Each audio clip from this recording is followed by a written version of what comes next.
భారతీయులు ఎక్కువ మంది కోరుకున్నారు. అమెరికా, యూరోప్ దేశాల్లో ఉద్యోగాలు చేసేవాళ్ళేమో ట్రంప్ రావద్దని కోరుకున్నారు.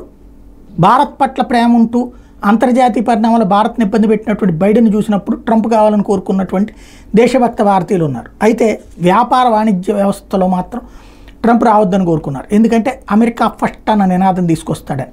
అందులో భాగంగా ఇప్పుడు టెకీలకి పెద్ద సమస్య రాబోతోంది. చాలా వరకు అవుట్సోర్సింగ్ ఇచ్చేస్తూ ఉంటుంది అమెరికా.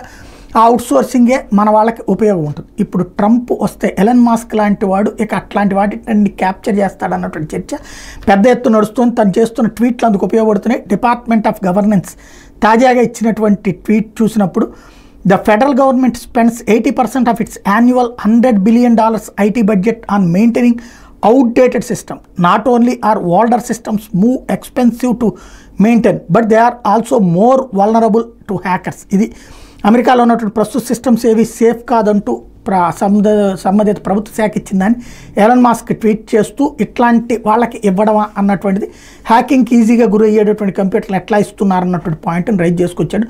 తద్వారా టోటల్గా అవుట్సోర్సింగ్ని మార్చేసే ప్రయత్నం జరిగితే అది ఎక్కువగా మన వాళ్ళ మీద ప్రభావం చూపెడుతుంది అన్నటువంటి మాట వినబడుతోంది.